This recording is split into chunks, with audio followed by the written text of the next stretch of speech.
düştü gözümden, bitmeyecek yerinden. Yaralandım ben, yaralandım ben. Yalan senin sesinden, hakikat bilenden. Tanımadım ben, tanımadım ben.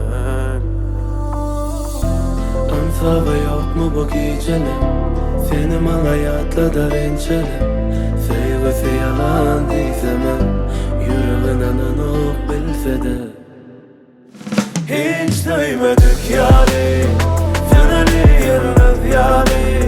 Hiç bulmadık yani, onu da hiç duymadık yani. Seni yalnız yani, hiç bulmadık yani. Onu da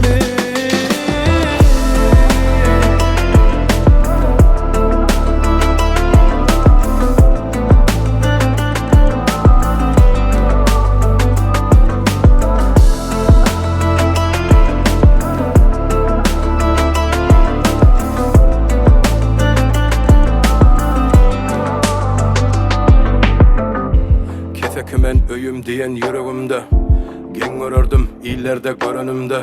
Berdi artık maç kalacak olup özelenmek. Bollu ne bolmadı ne yürek dövülünden son. Yalandan söymemeni bu yürek bilen ok. Kapa yükü götürmegi bir hasafat yok dünyada. Beyle kösenmegi sen yok vicdanın enne onu nedip tölemeli. Ansabı yok mu bu gecenin?